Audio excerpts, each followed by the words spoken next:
Hello everyone, welcome to this video, and in this video we are going to work upon bag of words. So this is one of the most simple method for text representation in natural language processing, or NLP for short. And in this video we are going to implement bag of word from scratch in Python. So let's get started. So first of all, we'll understand what is bag of word. Imagine you have few sentences. The idea is to convert each sentence into a vector of word count. This helps machine process and understand the text. The trick is to build a vocabulary and then represent each sentence based on that vocabulary.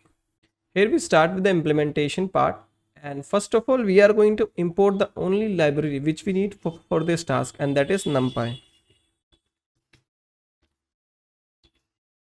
Next we're going to create a class. Let's say bag of word, that is the name of the class.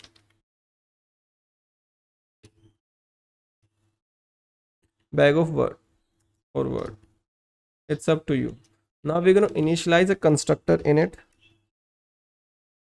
So yeah, this is the constructor, and here we're going to write a variable that is a dictionary, that is vocab or vocabulary. Yeah, and this dictionary would store all the unique word and their index number. Okay, next we have a function called fit. Okay, so and this fit function would take all the documents. These documents represent text. Okay, we're going to write it out, the code after that. Next we have a function called transform. Now when you have all the words in your dictionary, so what would you do? You want to convert your text into the vector, so this function would do that. You're gonna give it a text, you can say text. Okay, a simple line, a sentence you're gonna give, and it's gonna transform that. So this is the basic of that. Now what I'll do, I'll have this main class. Okay, so now we're gonna have our document or the text part, and I'm gonna copy that. So this is really simple. Here we have three sentences. The cat sat on the mat, the dog chased the cat, the mat was sat on by the dog. So these are three simple sentences. Okay, and we're going to use those and run our bag of word class and see how these bag of word technique work, and how do we transform this simple text or even word or multiple word, you can say simply a text, into a vector. And this vector can then be used into your deep neural networks or traditional machine learning approaches. Whatever the task may be, you can use this technique. Next we need to work upon, so let's say we call our function. We first of all need to initialize our class bag of word. Okay, this is done. Then we're going to call our function bag of word dot fit. So this is our function fit. So here in this fit function we're going to build the vocabulary. Okay, so we're going to create an empty set called words. Okay, then this is our entire document for this code. So this is the entire corpus of text we have. So what do we say for doc in documents? Okay, then we're gonna split each of this doc. So what I'm gonna do, I'm gonna print it for you so that you can also see what this doc mean. You can see each doc refer to an entire sentence. Now we need to split it. So we can say items, we can say even tokens equals to doc dot split. If you see, these sentences are really simple. They are separated by space. But if you work upon a really large and complex corpus of text, then this is not the case. It's going to have other things also. It's going to have things like this. You need to work upon that. It's going to have numbers. You need to process these. So this part is come under pre-processing.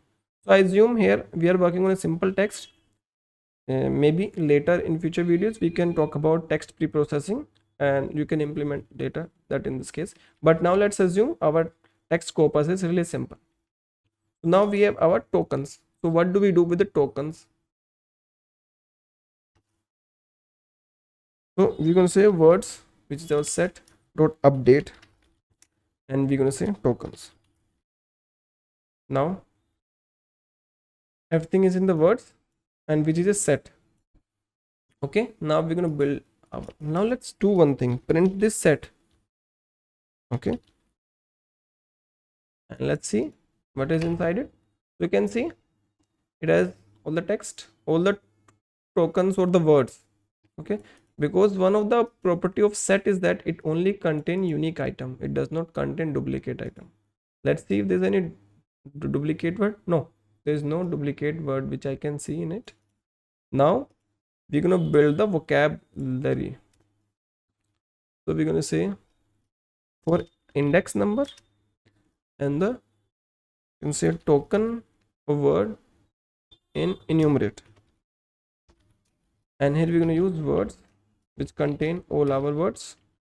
And now we're going to give them proper index number because we are building a vocabulary. So it would have a token or word, and with that word or token it would be associated with the index number, and index number would be unique for each word, and index number cannot be used for two token. So each token would have a unique index number. So we're going to say self dot vocabulary token equals to index. So this fit function is done. Now what I'll do, I'll print this vocabulary variable. So let's print it. So you can see we have 9 words here, and their index number start from 0 and end at 8. Now we can say the size of our vocabulary is 9, and now when your text is going to be transformed, the vector it is going to get converted into would also be of the same size, that is 9. So the vector length or size would be equals to number of word in your vocabulary. That is the rule for bag of word, and this is how it works. So fit function is done. Now we need to have this transform function. So what I'll do, I'll have a simple text here, that is the cat, the dog. Let's simple say that cat, the dog. Simple.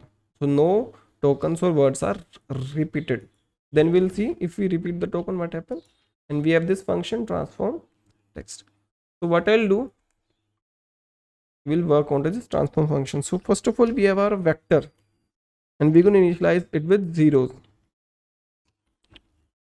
and it would be of length of vocabulary. So this is our empty vector. Let's print it and see. Okay, so it's contains 0 only.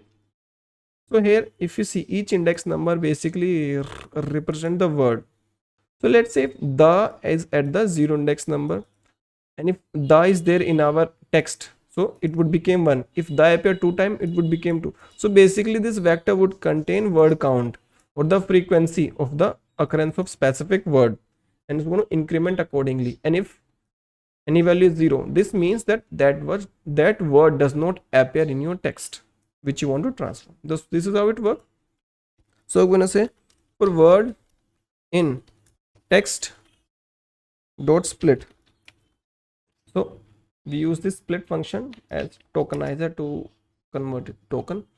Then if word exists in your vocabulary, okay, then we're gonna update its value, update this value or increment it by a factor of 1. So we say vector, and here we need the index number. So how do we get? We use this vocab. So we say self.vocab, and we're going to give it the word.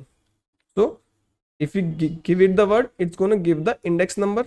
So we have the index number here, and we're going to say plus equals to 1. We increment it by 1, and we're going to give the vector back.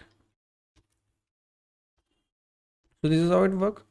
Now we need to print our vector. So this is bag of word vector. So this is the vector for your text, the cat dog. I think, yeah, the cat dog. Now let's do one more thing. Let's print our vocabulary also. And I'm gonna clean the screen. Here you can see the entire dictionary. Okay, so here you can see all the words with their proper index number, and here you can see the length of the number of word we have in our vocabulary, and this is the resultant vector of the text. So our text is the cat dog.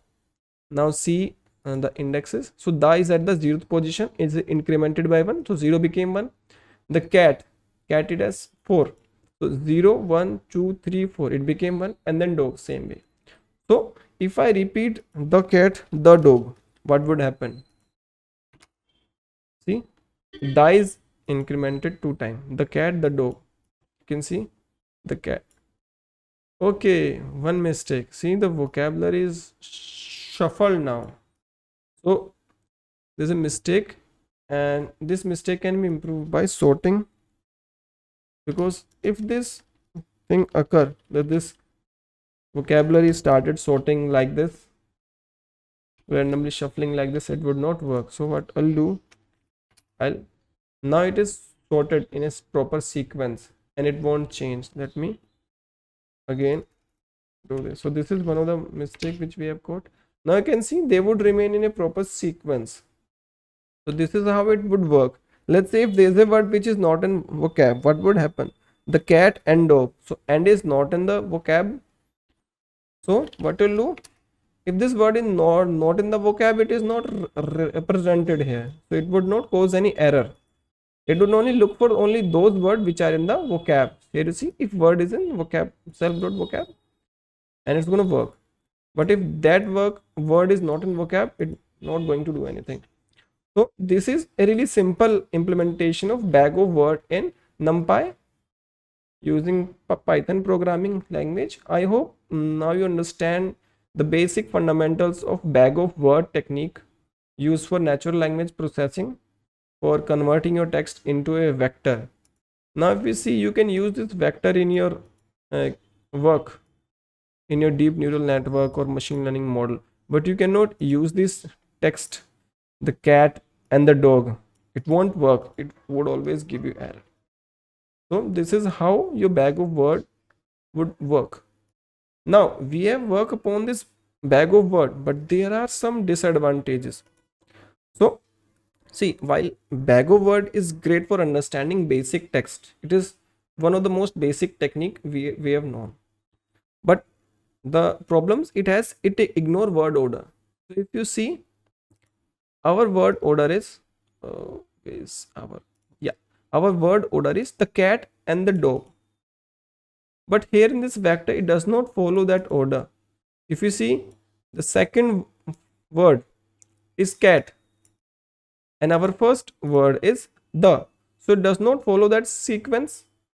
One of the big limitation it has, because if you don't follow the sequence of word, their meaning would be changed. So I would say use this only for simple task. Don't use this technique for complex task. And second is that the output vector would always be equal to the size of the word it has in its vocabulary. Let's say you are working on a large corpus, so your vector size would automatically increase, and this would further increase your training time. So this is second drawback. And third is the meaning, semantic meaning. Okay, it does not have any kind of meaning associated with it. What this 1 represent, what is 0, does not have any semantic meaning. So advanced techniques like tf-idf, word embedding, can overcome these. Thank you for watching the video. Make sure you like it, share it, and subscribe the channel for more such videos. Keep coding, keep learning. Thank you. Have a nice day.